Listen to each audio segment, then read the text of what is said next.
guys. Alright, so I wanted to do this video. Again, I'm in the car. I'm actually on a different route to work because I had to stop and get my coffee. But I wanted to do this video. This is one of the videos that were deleted from my phone when my phone decided to go crazy on me. Was talking about depression. Now it was a really raw subject at the time that I made the video because I had just gotten out of my cousin's memorial.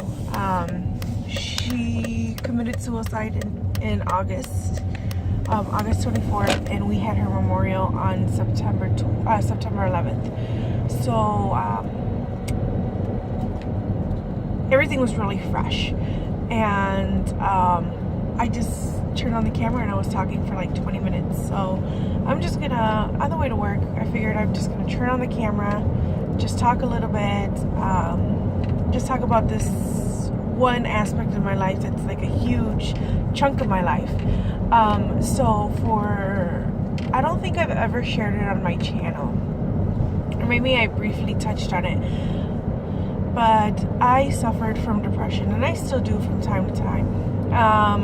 What triggered it to come back again and for it to really take a hold of my life was something happened back in November. I was tested in a way that I never would have thought I would have been tested in, like, ever. Like, this one spot in my life, I thought it was so solid that not even a tornado can tear it down. Like, that's how confident I was with this area in my life that I was challenged in. Now, I don't know if I'm going to ever share what happened, just because I haven't even shared what happened to my very best friends that are a couple minutes away from me that, you know, we hang out with. I never really shared any of that stuff with them. And, like, they kind of, like, I've given them some background, but not really anything. And I kind of been dealing with it by myself. So I figured that I would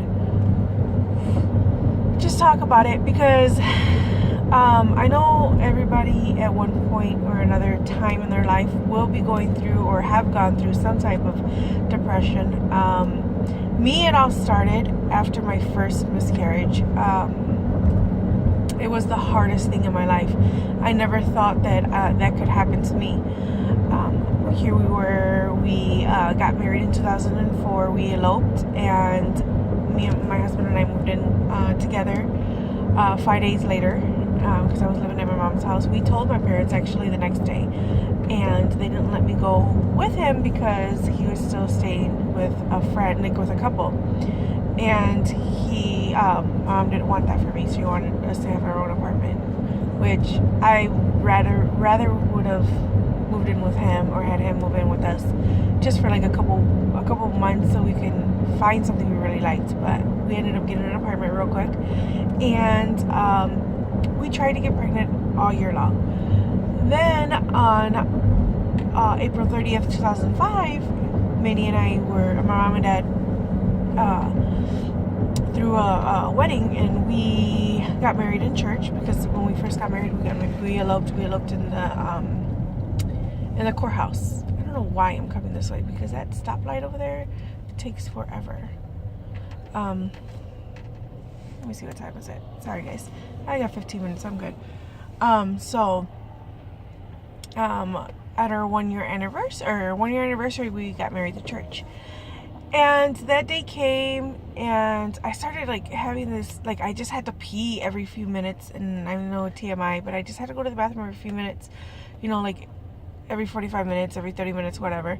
And I thought, oh great, like I have a UTI, whatever. So I didn't think anything of it. And then on Mexican Mother's Day, we found out I was pregnant on May 5th, or May 10th. So it was like 10 days later I found out I was pregnant, and I ended up going to the emergency room a couple days later because I had like spotting, and then we went and we heard an ultrasound, you know, heard the heartbeat and everything.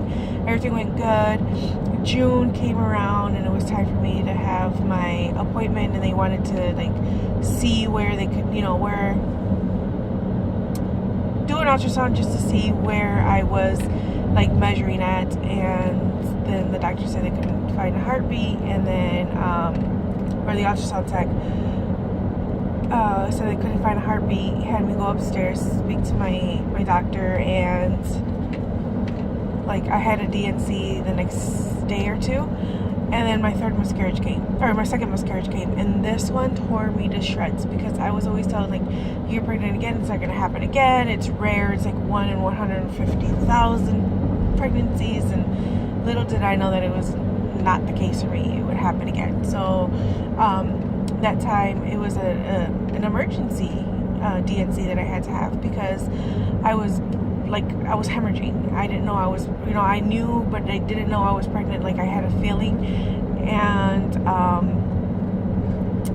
after, because I was in the emergency room, and then they took me in for emergency surgery, and they kept me overnight, and they put me in postpartum, and that really took a toll on me, because the next day, you know, the nice gentleman, older gentleman walked in, he was praying, and he was like, oh, what did you have? And I told him what happened. I pushed myself so hard to get out of that hospital that day, so hard. I was not ready to go home mentally, physically, health-wise, any of that stuff. I was not meant to go home that day, but I pushed myself because I didn't want anything to do with that hospital anymore. So, I went home. I cried so many nights. Then for 5 years, couldn't get pregnant, then finally got pregnant again. But one thing that really triggered was when my brother-in-law passed away. That hurt so bad. He passed away in 2009, and it was 4 years after. And it was just the hardest thing, because he was my best friend. We've done so much together. Like, he helped me through so many things. And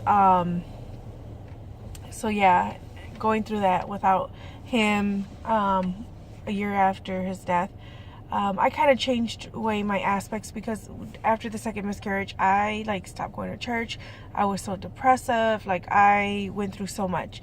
Then my third miscarriage came, and I ended up becoming a catechist. I ended up praying a lot, you know, doing a lot. My life was leading up really good. Then I had Aleida a year after my miscarriage, or actually I got pregnant with Aleida a year after my miscarriage. I had her 2 years, almost 2 years out of my third miscarriage, and then I had Arturo 18 months later, or I got pregnant with him 18 months later, and then when Arturo was 3 months old, I found out I was pregnant, and then unfortunately I miscarried again, and that was hard, but I still had the babies. I had a newborn baby, I had everything, so I was still like recuperating, but it didn't hit me hard, because I had both of the kids, and they were both keeping me high, and you know, and everything. Where when my first miscarriage came around, it was so totally different. Like, so many things went around my mind, like, what if I never have kids? Then in November of last year, again, this event in my life happened, and it took a toll. Like, I stopped being so sociable. I stopped doing things. My world just turned upside down. And then it started getting better in December. I started working on it. Found out I was pregnant, and I ended up miscarrying. And it just felt like my world was coming down again, because this thing just happened, you know, a couple weeks before, and then I find out I'm miscarrying, and I'm like, are you kidding me? Like, what did I ever do to deserve this? And at my cousin's memorial, my other cousin, Alex, had read a poem that my cousin Clarissa, my cousin Clarissa is the one that passed away, so read a poem that she wrote, and you can tell the highs and lows of her life.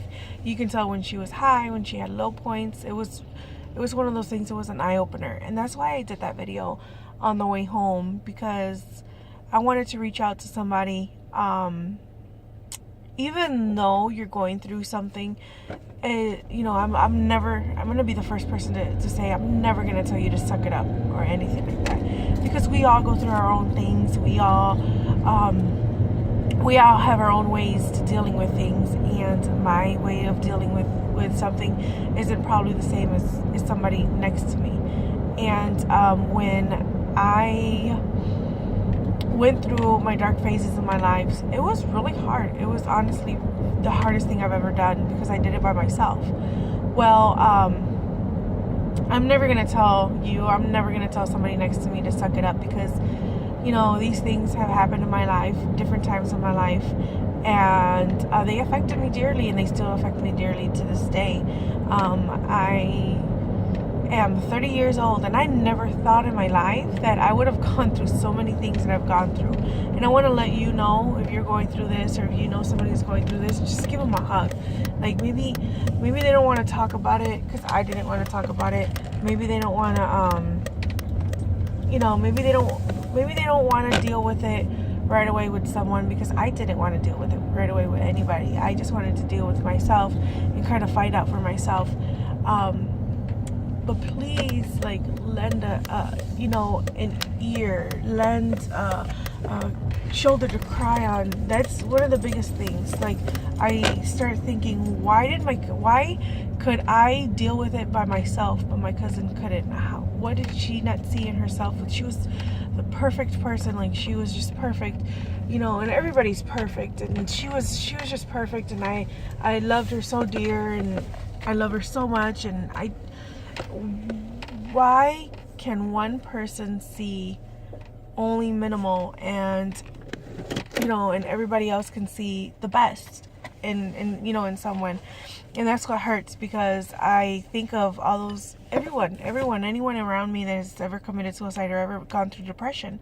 It is hard, because you never know what's going through their mind. You may have went through it one time in your life, and they probably, you know, have gone through it too as well, or they're going through it, but everybody deals with things differently.